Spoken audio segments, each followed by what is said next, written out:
ꯉꯥꯛꯄꯒꯤ ꯉꯥꯌꯨꯝ ꯂꯧꯊꯣꯛꯂꯝꯃꯦ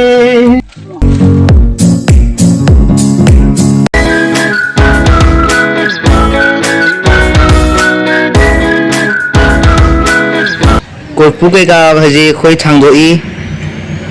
bus ꯑꯥꯗ ꯂꯥꯛꯑꯦ ꯍꯥꯏ ꯃꯌꯥꯝ ꯑꯗꯣ ꯃꯌꯥꯝ ꯑꯩꯈꯣꯏ ꯉꯁꯤꯗꯤ ꯁꯤ ꯕꯁ ꯁ꯭ꯇꯥꯟ ꯆꯠꯇꯣꯏꯅꯦ ꯄꯤꯛꯅꯤꯛ ꯆꯠꯇꯣꯏꯅꯦ ꯉꯁꯤꯁꯦ ꯑꯗꯣ ꯃꯌꯥꯝ ꯌꯦꯡꯕꯤꯌꯣ ꯑꯩ ꯊꯣꯡꯒꯥꯟ ꯊꯣꯛꯑꯒ ꯒꯥꯔꯤ ꯀꯩꯀꯥꯗꯣ ꯑꯗꯨꯁꯨ ꯌꯦꯡꯍꯜꯂꯛꯀꯦ ꯃꯌꯥꯝꯗ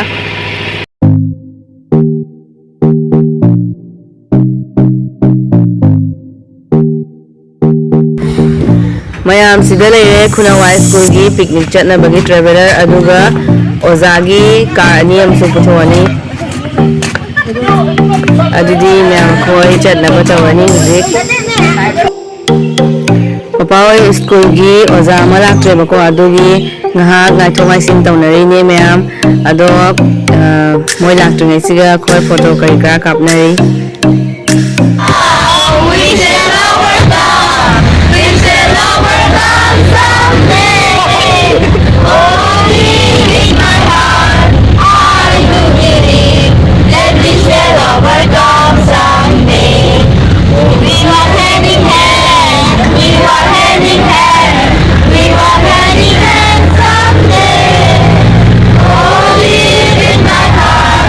I do believe that we shall overcome someday.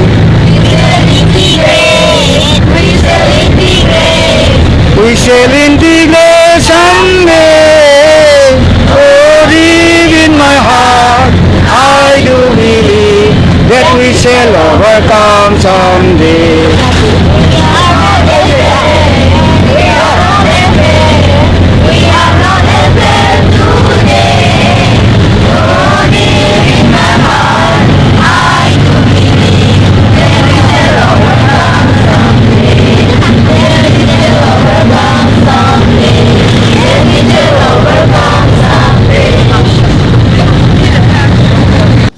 ꯃꯌꯥꯝ ꯑꯩꯈꯣꯏ ꯍꯧꯖꯤꯛ ꯁꯤꯕꯁꯇꯥꯟ ꯌꯧꯔꯦ ꯂꯝꯕꯤꯗꯅꯦ ꯆꯪꯉꯤ ꯁꯤꯕꯁꯇꯥꯟꯒꯤ ꯂꯝꯕꯤꯗ ꯃꯤ ꯈꯨꯠꯌꯥꯝꯁꯦ ꯌꯦꯡꯉꯨ ꯃꯌꯥꯝ ꯂꯥꯏ ꯈꯣꯏꯔꯝꯕꯒꯤ ꯃꯤ ꯃꯌꯥꯝ ꯑꯃ ꯌꯦꯡꯉꯨ ꯂꯦꯞꯅ ꯂꯩꯔꯤꯁꯦ ꯃꯐꯝꯁꯤꯁꯨ ꯐꯖꯗ꯭ꯔꯥ ꯃꯌꯥꯝ ꯌꯦꯡꯉꯨ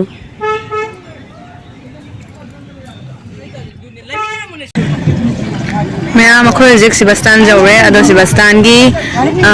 ꯃꯈꯥꯗꯅꯦ ꯇꯨꯔꯦꯜ ꯃꯄꯥꯟꯗꯅꯦ ꯑꯩꯈꯣꯏꯅ ꯂꯥꯛꯏꯁꯦ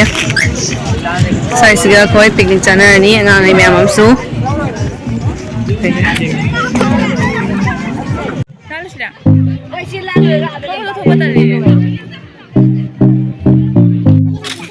ꯑꯩꯈꯣꯏ ꯉꯁꯤꯁꯦ ꯁꯤꯒꯩꯁꯤꯒ ꯊꯣꯡꯉ ꯈꯣꯠꯂꯒ ꯑꯩꯈꯣꯏ ꯑꯩꯒꯥ ꯑꯃꯁꯨ ꯌꯥꯎꯋꯦꯕꯀꯣ ꯑꯗꯨꯅ ꯊꯣꯡꯉ ꯈꯣꯠꯂꯒ ꯑꯩꯈꯣꯏ ꯆꯥꯟꯅꯗꯣꯏꯅꯦ ꯑꯩꯈꯣꯏ ꯌꯨꯝꯗꯩ ꯊꯣꯡꯉ ꯈꯣꯠꯂꯒꯅ ꯄꯨꯔꯛꯄ ꯅꯠꯇꯦꯕꯀꯣ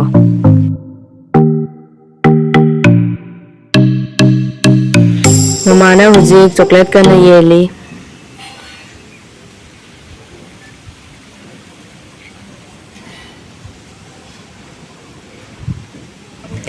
ꯑꯩꯒꯤꯁꯨ ꯂꯧꯍꯧꯔꯦ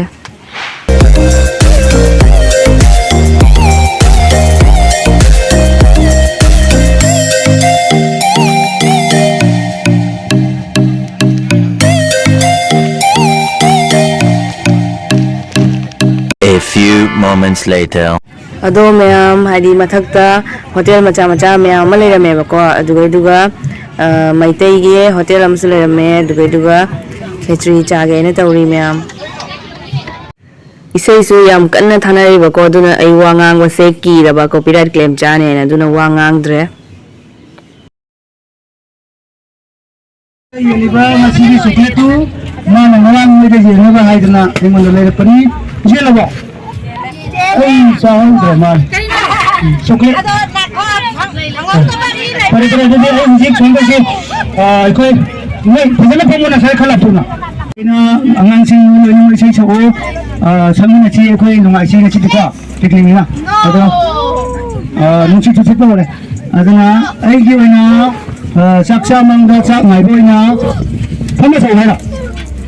ꯂꯦꯞꯄꯁꯨ ꯌꯥꯏ ꯐꯝꯃꯁꯨ ꯌꯥꯏ ꯂꯦꯞꯄꯨ ꯍꯥꯏꯕ ꯐꯝꯃꯁꯨ ꯌꯥꯏ ꯂꯦꯞꯄꯁꯨ ꯌꯥꯏ ꯃꯇꯝ ꯀꯨꯏꯔꯕꯒꯤ ꯇꯨꯡꯗ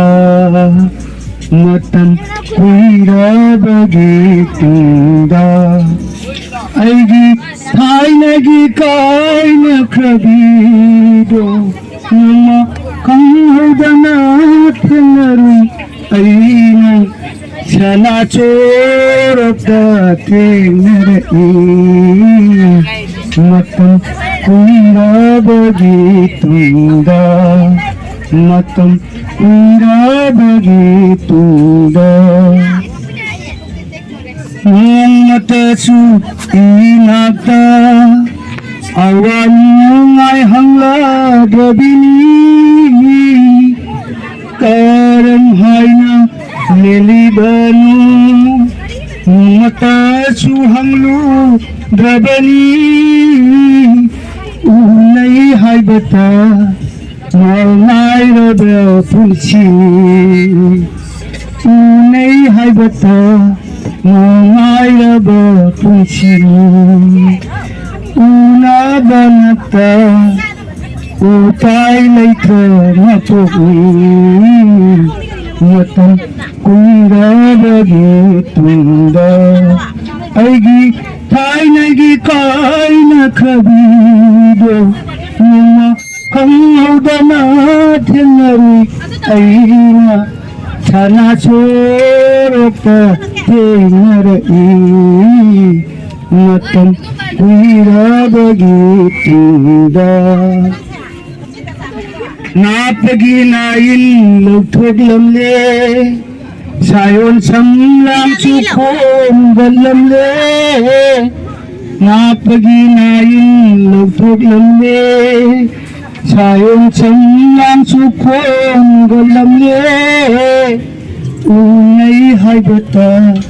मोगाइरब पुलसिनी मतम कुइराबगी तुंगा ऐगी थाइनगी काइनखबीदो नोंमा खंहौदना थेंनरुई ऐना सनाचोरता थेंनरई मतम कुइराबगी तुंगा मतम कुइराबगी तुंगा सागले चले गए और नाले हम सके अमान सिंह का नाम फूलोला फूलों के रंग से दिल की कलम से तुझको लिखा रोज बातें फूलों के रंग से दिल की कलम से तुझको लिखी रोज बातें तेरे ही सपने लेकर कसोया तेरे ही यादों में जागा तेरे ख्यालों में उलझा रहा यूं जैसे कि माला में धागा हाँ बादल बिजली चंदन पानी जैसा अपना प्यार लेना होगा जन्म हमें कई बार लेना होगा जन्म हमें कई बार हाँ इतना मधुर तेरा मेरा प्यार लेना होगा जन्म हमें कई बार थैंक यू तेरी महिमा हो दो तेरी महिमा हो इसी भजन के लिए तेरी महिमा हो इसी भक्त के लिए महिमा हो तेरी महिमा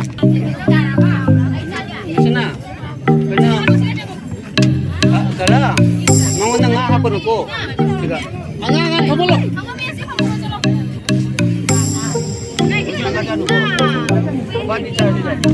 begini dia nak kamera nama ni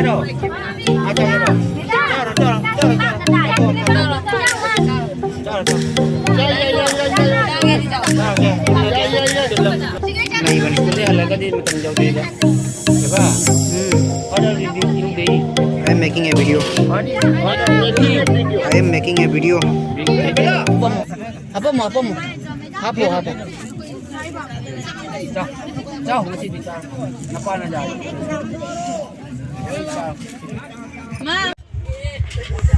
ꯑꯗꯣ ꯃꯌꯥꯝ ꯑꯩꯈꯣꯏ ꯍꯧꯖꯤꯛ ꯇ꯭ꯔꯥꯚꯦꯂꯔꯁꯤꯒ ꯐꯝꯃꯤꯅꯦꯕꯀꯣ ꯌꯥꯝ ꯋꯥꯃꯟꯗꯅ ꯍꯁꯕꯦꯟꯁꯨ ꯀꯟꯅ ꯍꯤꯞꯄꯤ ꯁꯣꯝꯗ ꯋꯥꯔꯦꯅ ꯑꯗꯣ ꯄꯄꯥ ꯍꯣꯏ ꯁꯣꯝ ꯃꯈꯥꯗ ꯆꯥꯛ ꯆꯥꯔꯤꯑꯕꯀꯣ ꯑꯩꯈꯣꯏꯕꯨꯗꯤ ꯆꯥꯛ ꯇꯣꯡꯉ ꯂꯣꯏꯔꯦ ꯑꯗꯣ ꯄꯄꯥ ꯍꯣꯏ ꯃꯈꯥꯗ ꯆꯥꯛ ꯆꯥꯔꯤ ꯑꯗꯨꯁꯨ ꯌꯦꯡꯍꯜꯂꯛꯀꯦ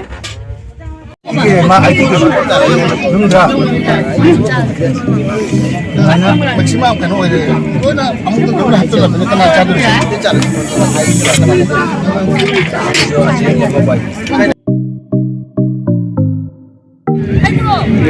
ꯆꯥꯛ ꯀꯩ ꯆꯥꯅ ꯂꯣꯏꯔꯦ ꯑꯗꯣ ꯃꯌꯥꯝ ꯑꯩꯈꯣꯏ ꯍꯧꯖꯤꯛ ꯃꯐꯝꯁꯦ ꯐꯖꯃꯟꯒꯤꯅꯀꯣ ꯉꯥꯏꯍꯥꯛ ꯂꯦꯞꯄꯒ ꯁ꯭ꯋꯥꯏꯁꯤꯗ ꯂꯩꯔꯦ ꯑꯗꯨꯒ ꯐꯣꯇꯣ ꯑꯃ ꯑꯅꯤꯁꯨ ꯀꯥꯞꯄꯦ ꯑꯩꯈꯣꯏ ꯍꯧꯖꯤꯛꯁꯦ ꯍꯟꯗꯒꯤ ꯄꯣꯠ ꯆꯩ ꯀꯔꯤ ꯀꯔꯥ ꯂꯣꯏꯅ ꯀꯣꯔꯐꯨ ꯀꯔꯤ ꯀꯔꯥꯁꯦ ꯑꯩ ꯊꯥꯡꯒꯠꯄ ꯈꯣꯠꯀꯠꯄ ꯍꯧꯔꯦꯕꯀꯣ ꯄꯣꯠ ꯆꯩ ꯀꯩꯀꯥ ꯂꯣꯏꯁꯤꯟꯕ ꯍꯧꯔꯦ ꯑꯗꯨꯒ ꯑꯩꯈꯣꯏ ꯍꯧꯖꯤꯛ ꯆꯥ ꯕꯒꯥꯟꯒꯤ ꯂꯝꯕꯤꯔꯣꯝꯗꯩ ꯐꯥꯎꯔꯒ ꯑꯣꯏꯅ ꯆꯠꯈ꯭ꯔꯅꯤꯕꯀꯣ ꯑꯗꯣꯝꯂꯣꯝꯗ ꯏꯉꯥꯡꯉꯩꯁꯨ ꯀꯔꯤ ꯀꯔꯥ ꯍꯥꯏꯗꯤ ꯐꯣꯇꯣ ꯀꯔꯤ ꯀꯔꯥ ꯀꯥꯞꯅ ꯈꯣꯠꯅ ꯃꯣꯏꯁꯨ ꯉꯥꯏꯍꯥꯛ ꯑꯦꯟꯖꯣꯏ ꯇꯧꯅꯕ ꯑꯗꯨꯒ ꯑꯩꯒꯤ ꯏꯆꯥꯅꯨꯄꯤ ꯅꯨꯡꯁꯤꯕꯤꯒ ꯉꯁꯤ ꯑꯩꯒ ꯄꯤꯛꯅꯤꯛ ꯆꯠꯄꯁꯦꯀꯣ ꯃꯥ ꯌꯥꯝ ꯃꯅꯤꯡ ꯊꯨꯡꯗ ꯀꯩꯒꯤꯅꯣ ꯃꯥ ꯌꯥꯝ ꯀꯣꯏꯕ ꯐꯪꯗꯕꯀꯣ ꯀꯩꯒꯤꯅꯣ ꯍꯥꯏꯗꯤ ꯖꯣꯏꯄꯨꯔ ꯁꯤꯕꯣꯁꯥꯡꯒꯤ ꯆꯤꯡꯃꯤꯁꯨ ꯊꯣꯛꯄꯀꯣ ꯃꯥꯅꯗꯤ ꯀꯣꯏꯅꯤꯡꯕ ꯑꯗꯣ ꯑꯩꯅ ꯐꯥꯖꯟ ꯊꯝꯕ ꯑꯗꯣ ꯃꯥ ꯌꯥꯝ ꯅꯨꯡꯉꯥꯏꯇꯦ ꯑꯗꯣ ꯃꯊꯪ ꯑꯃꯨꯛ ꯅꯨꯡꯉꯥꯏꯕ ꯃꯐꯝ ꯆꯠꯀꯅꯤ ꯍꯟꯗꯛꯀꯤꯁꯤꯅ ꯑꯅꯛꯄ ꯃꯐꯝ ꯆꯠꯂꯦ ꯏꯁꯣꯔꯅ ꯆꯥꯟꯕꯤꯔꯗꯤ ꯑꯩꯈꯣꯏ ꯐꯖꯕ ꯃꯐꯝ ꯑꯃꯨꯛ ꯊꯤꯒꯅꯤ ꯃꯊꯪꯗ ꯆꯠꯀꯅꯤ ꯑꯩꯈꯣꯏ ꯆꯠꯀꯅꯤ ꯑꯗꯣ ꯑꯩꯈꯣꯏ ꯍꯧꯖꯤꯛ ꯀꯥꯏ ꯆꯠꯇꯣꯏꯅꯣ ꯑꯩꯈꯣꯏ ꯍꯧꯖꯤꯛ ꯆꯥ ꯕꯒꯥꯟ ꯆꯠꯀꯅꯤ ꯀꯔꯤꯒꯤꯅꯣꯗꯤ ꯑꯉꯥꯡꯁꯤꯡꯁꯦ ꯃꯁꯤ ꯃꯐꯝꯁꯤꯗ ꯌꯦꯡꯉꯒ ꯃꯣꯏꯗ ꯅꯨꯡꯉꯥꯏꯕ ꯐꯥꯎꯔꯣꯏ ꯑꯩꯈꯣꯏꯗꯤ ꯑꯁꯥꯝꯗ ꯂꯩꯕꯅꯤꯅ ꯆꯥ ꯕꯒꯥꯟꯒꯤ ꯃꯔꯛꯇ ꯆꯪꯉꯒ ꯅꯨꯡꯉꯥꯏꯕꯗꯣ ꯑꯃꯨꯛ ꯂꯧꯈꯤꯅꯤ ꯑꯩꯈꯣꯏ ꯍꯧꯖꯤꯛ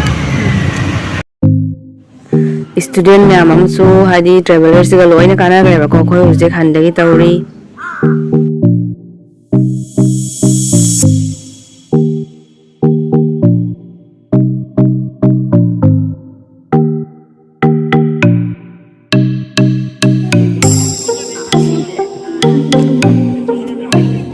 시계 그만해야 되겠지. chega aí si sai thro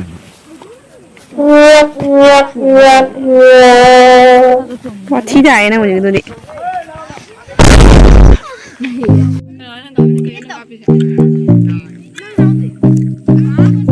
자 बगान हो रहा है क्या? अदो मैम अखोई हुजिकसे सिबस्तानदगी हलेबको सिबस्तानदगी हलागा दुम लागा चा बगानदा मुक लैरे अदो चा बगानगी फजबसे खै मैम हजिक जिंगिनेबा क्या फजैने मु मैम आइदी उबदा ngaure थोय फजबरा मफम जे यामना दुम याई गायना अस Gumari se ga tara na gumar. मैम मफम से यमु फजराइना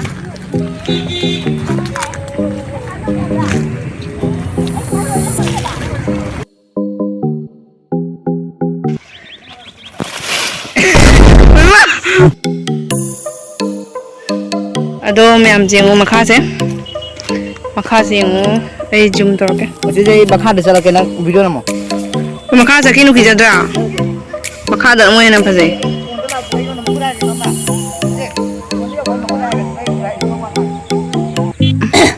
चॉकलेट डब्बा आम ले येंगो होजे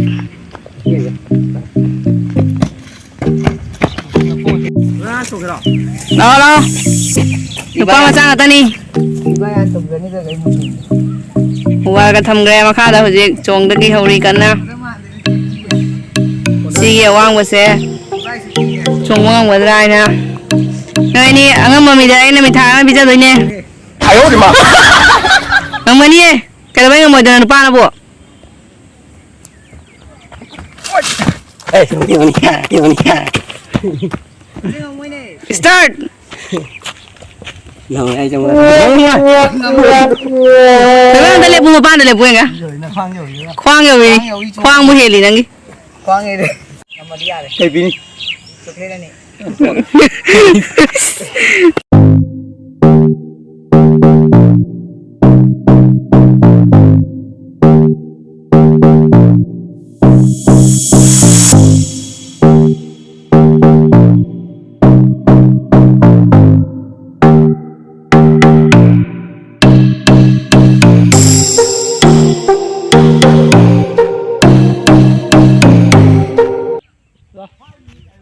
hanglaba atiyada yingkhatluba nangi shakamna thankai thawai nungai tia hanbai matam jaure halaga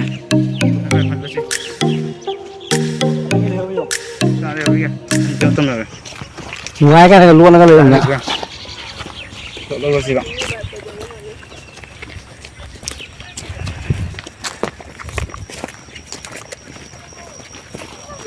Pamubilang diwahida. Coba sini tengok.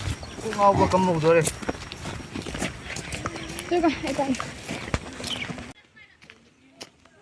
Akhoi hujik group photo kaptagi tawribako. People Yabagan da khoi nga angang sinda khoi oja sinda enjoyment tawre akhoi abji akhoi aroi ba mikumni abji asigi Oi ba miku hai noi koi wa dra pathai me abji asigi matung da khoi destination ta na jum jo na rani mayam warabu yade isona chambiradi mathang chahi amuk sinsi ID ready I am ready We are ready. we are ready mayam sawinu isona chambiradi amuk sinsi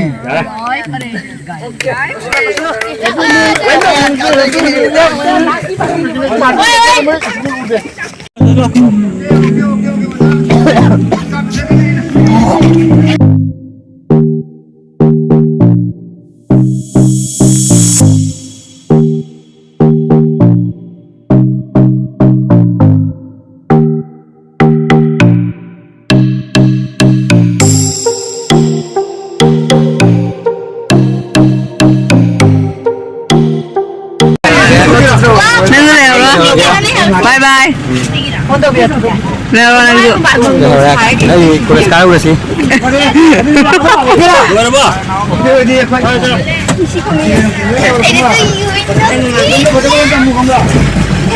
Kului kumba lagi yang mau ya. Ni ama ada umur mga tarik ni pami ni Walik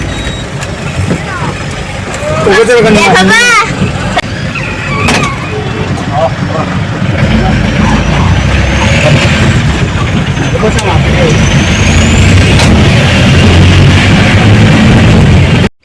Jum Jore ma'am. Thank you for watching my video. Take care. Bye bye.